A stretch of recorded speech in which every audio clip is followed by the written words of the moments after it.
నిన్ను చూడకముందే, నీ గొంతు వినకముందే నిన్నుగా ప్రేమించే ఒకే ఒక వ్యక్తి అమ్మ.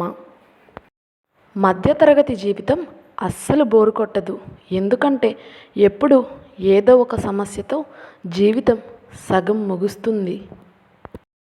నీకు నచ్చని ప్రతి వారిని దూరం చేసుకుంటూ పోతే చివరికి ఈ సమాజంలో నీకు నచ్చేవారంటూ ఎవ్వరూ మిగలరు. అబద్ధం చెప్పడం అనేది శాపం లాంటిది. ఎందుకంటే అది మనలో తప్పించుకునే ధోరణి పెంచుతుంది. నిజాయితీ ఉండడం అనేది వరం లాంటిది. అది మనలో ఎదుర్కొనే ధోరణి పెంచుతుంది.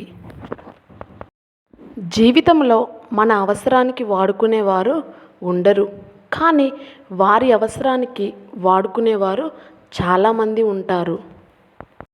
ఎదుటి వాళ్ళ జీవితంలోకి తొంగి చూసి 10 తప్పులను వెతికేవారు వాళ్ళ జీవితంలో 100 తప్పులున్నాయనే విషయాన్ని గాలికి వదిలేస్తారు. చెప్పులు వేసుకొని గుడిలోకి వెళ్ళడం, చెప్పుడు మాటలు విని గొడవలకి వెళ్ళడం రెండూ ఒకటే. నీ పని నువ్వు చేసుకుంటూ ఉన్నా నిన్ను బాధించేవారు, విమర్శించేవారు ఉంటారు. కానీ నువ్వు ఒక్క మాట గుర్తుపెట్టుకోవాలి. ఆటలో గోల చేసేది ప్రేక్షకులే కానీ ఆటగాళ్ళు కాదు. నిన్ను నువ్వు నమ్మితే గెలుపు శాసనం, అందరినీ నమ్మితే జీవితం నాశనం. మనశ్శాంతిగా బ్రతకాలనుకునేవాడు అనవసరమైనవి అంటించుకోడు, పనికిరానిది పట్టించుకోడు. మంచితనం మరీ ఎక్కువైతే నీ వాళ్ళే నీకు శత్రువులు అవుతారు. అదృష్టంతో వచ్చింది నీకు అహంకారాన్ని తెచ్చిపెడుతుంది. నీ తెలివితో సంపాదించింది నీకు సంతోషాన్నిస్తుంది. నీవు కష్టపడి సంపాదించింది నీకు సంతృప్తినిస్తుంది. విలువైనదెప్పుడు విలువ తెలియని వారికే దొరుకుతుంది. అది వస్తువైనా బంధమైనా. నువ్వు ఎంత పోరాడినా, నువ్వు ఎంత ఆరాటపడినా కొన్ని బంధాలు ఎప్పటికీ నీవి కాలేవు. ఎందుకంటే అవసరం కోసం నటించే వాళ్ళే కానీ ప్రేమగా గుండెలకి హత్తుకునే వాళ్ళు ఎవ్వరూ ఉండరు. ఎవరి కోసం ఏదీ ఆగిపోదు. ఈ సమాజం ఎప్పుడూ ఒకేలా సాగిపోదు. నువ్వుంటే నీతో పాటు కలిసి నడుస్తుంది, నువ్వు లేకుంటే ఇంకొకరితో కలిసి అడుగులేస్తుంది. నీకున్నది చాలనుకుంటే మిగిలేది సుఖం, నీకు లేనిది కావాలనుకుంటే మిగిలేది దుఃఖం. నువ్వు ఎవరికైతే ఎక్కువ విలువిస్తావో వాళ్ళ దృష్టిలో నువ్వు చాలా చులకనగా కనిపిస్తావు. అడిగితే సలహాలు ఇచ్చేవాడు జ్ఞాని, అడగకుండానే మధ్యలో దూరి సలహాలు ఇచ్చేవాడు మూర్ఖుడు. మంచివారితో మంచిగా ఉండు కానీ చెడ్డవారితో చెడ్డగా ఉండకు మిత్రమా. ఎందుకంటే వజ్రాన్ని వజ్రంతో కోయవచ్చు కానీ బురదను బురదతో కడగలేం కదా. ఏదో ఒకరోజు తెగిపోతుందని తెలిసి కూడా తెంచుకోలేనంతగా బంధాలను పెంచుకోవడమే మనిషికి ఉండే పెద్ద బలహీనత. క్షమాపణ చెప్పడం అంటే తప్పు చేసినట్లు ఒప్పుకోవడం మాత్రమే కాకపోవచ్చు, బంధాలని గౌరవించడం కూడా కావచ్చు. నువ్వంటే ఇష్టమున్నవారు నీ మాటల వెనుక ఉన్న బాధను అర్థం చేసుకుంటారు. నీవంటే ఇష్టం లేనివారు ప్రతి మాటలో కూడా తప్పుల్ని వెతుకుతారు.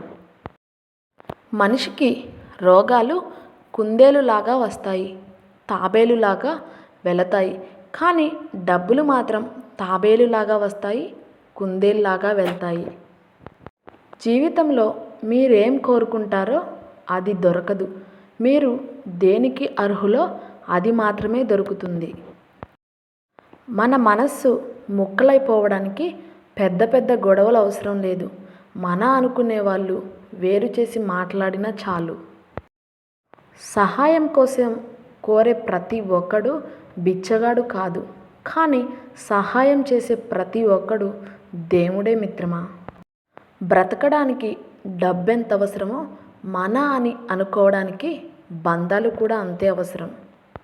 మీరు మీ గురించి గొప్పగా ఊహించుకోండి, తప్పులేదు. కానీ మిగతా వాళ్ళందరూ మీకన్నా తక్కువ అని మాత్రం అనుకోకండి. బోర్ల పడతారు. జాగ్రత్త.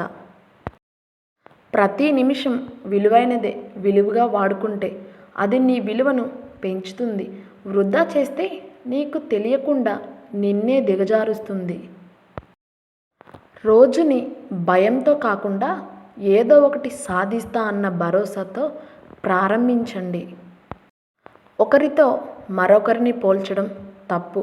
సింహం ఎప్పటికీ కుక్కలా విశ్వాసం చూపలేదు. కుక్క ఎప్పటికీ అడవికి రాజు కాలేదు. కానీ ఎవరి స్థానంలో వారు గొప్పవాళ్ళే. నీ తప్పును వేరొకరు వేలెత్తి చూపిస్తే అవమానం. నీ తప్పును నువ్వే గుర్తిస్తే గొప్పతనం. ఎవరిని గుడ్డిగా నమ్మకూడదు. ఎందుకంటే నమ్మకం ఎక్కడ ఉంటుందో మోసం కూడా అక్కడే ఉంటుంది. కాళ్ళు తడవకుండా సముద్రాన్ని ఎలా దాటలేవో కళ్ళు తడవకుండా జీవితాన్ని దాటలేవు. ఎవరికి ఎంత చెప్పాలో అంతే చెప్పు. వినకపోతే వదిలే. వాళ్ళే తెలుసుకుంటారు. దెబ్బ తగిలితేనే కదా నొప్పి విలువ తెలిసేది. అన్నీ గుర్తున్నాయి. తగిలిన గాయాలు, జరిగిన అవమానాలు, పడిన బాధలు నేనెప్పటికీ మర్చిపోను. అంతకంతకు తిరిగి ఇస్తా. లక్షలు పోసి అల్లుణ్ణి కొనడంలో ఉన్న శ్రద్ధ 1,00,000 పోసి కూతుర్ని చదివించడంలో చూపిస్తే బాగుంటుంది. అన్నిటికీ సర్దుకుపోయే వాళ్ళకి జీవితంలో కష్టాలు కూడా ఎక్కువే ఉంటాయి. నమ్మకం అనేది ఉచితంగా దొరికేది కాదు. దాని ఖరీదు ఒక జీవితం. నా వీడియో నచ్చితే లైక్ చేయడం, సబ్స్క్రైబ్ చేయడం, కామెంట్ చేయడం మర్చిపోకండి. Bye friends.